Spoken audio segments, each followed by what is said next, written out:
Bienvenue au cœur du marché d'échange. Ce marché est colossal où des milliers de milliards de dollars s'échangent chaque jour. Il y a une force un peu invisible qui dicte les règles du jeu. Aujourd'hui, on va lever le voile sur ceux qui sont en fait les véritables architectes de la finance mondiale. Alors la question, elle est simple, mais elle est essentielle. Qui tire vraiment les ficelles? Qui a le pouvoir, concrètement, de faire monter ou de faire chuter la valeur d'une monnaie sur la scène internationale? La réponse, elle se trouve dans des institutions qu'on croit tous connaître, mais dont on sous-estime très souvent l'influence bien réelle. Ce sont les banques centrales. Voilà. Ce ne sont pas juste des acteurs parmi d'autres. Non, ce sont les maîtres du jeu. Les grands stratèges de la politique monétaire. Il faut imaginer que les banques centrales ont une véritable boîte à outils à leur disposition pour influencer le marché. Et elles ne font pas que réagir, non, elles dirigent. Allez, explorons ensemble les instruments qu'elles ont dans cette fameuse boîte. Et l'outil numéro 1, le plus connu et surtout le plus puissant, c'est celui-là, le taux d'intérêt. C'est le levier qui a l'impact le plus direct, le plus profond sur la valeur d'une devise.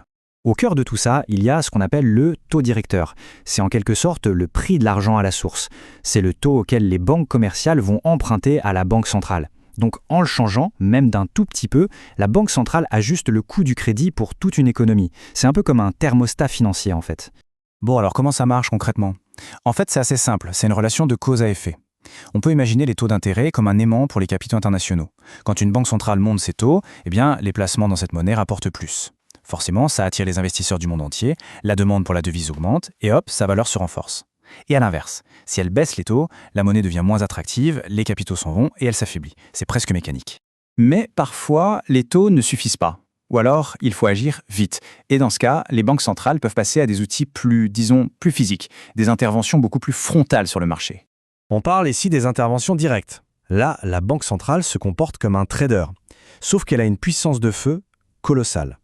Elle va acheter ou vendre massivement sa propre monnaie sur le marché pour en influencer le prix, souvent pour la stabiliser. C'est une véritable démonstration de force qui peut provoquer des mouvements de prix très soudains et très violents. Et puis, il y a ce qu'on appelle les opérations de liquidité, des noms un peu barbares comme QE ou QT. Pour faire simple, le mieux, c'est d'imaginer que la banque centrale contrôle un énorme robinet à monnaie qui irrigue toute l'économie. D'un côté, il y a l'assouplissement quantitatif, le fameux QE.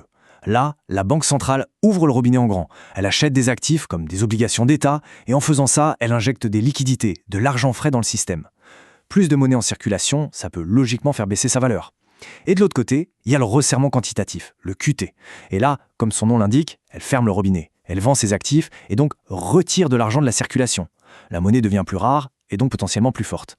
Mais attention, l'influence des banques centrales ne se résume pas à des actions. Parfois, une simple phrase, une simple allusion peut avoir autant d'impact si ce n'est plus. C'est le pouvoir de la communication, le pouvoir des mots. Écoutez bien une phrase comme celle-ci. C'est typique d'un discours de banquier central. Compte tenu des perspectives économiques, nous pourrions avoir à reconsidérer notre orientation monétaire. En soi, il ne se passe rien n'est décidé. Mais ces quelques mots, ils suffisent à envoyer des ondes de choc sur tous les marchés. C'est ce qu'on appelle le forward guidance. Et l'impact de ces mots est absolument immense. Parce que les marchés financiers, ils carburent à une chose, l'anticipation. Ce qui compte, ce n'est pas tant ce qui arrive, mais ce que les investisseurs pensent qu'il va arriver. Du coup, avec ces petites phrases, les banques centrales préparent le terrain. Elles guident les attentes et elles orientent les décisions bien avant d'avoir bougé le petit doigt. Bon, récapitulons. On a les taux, les interventions, le robinet à monnaie et le pouvoir des mots. Mais pourquoi utiliser tout cet arsenal?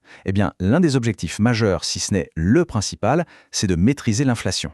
Regardons un exemple très concret et très récent, la Banque centrale européenne en 2023. Le problème était clair, une inflation qui grimpait en flèche. L'action a donc été radicale, une série de hausses des taux directeurs, leur outil le plus puissant. Et la conséquence, au-delà de freiner l'inflation, ça a été de soutenir la valeur de l'euro. C'est un cas d'école parfait qui montre comment ces outils servent un but macroéconomique très précis. Donc s'il y a une seule chose à retenir de tout ça, c'est que les banques centrales ne sont pas de simples observatrices du marché, pas du tout.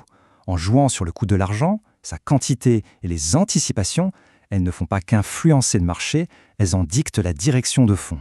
Et ça nous amène à une toute dernière question, une question pour aller plus loin.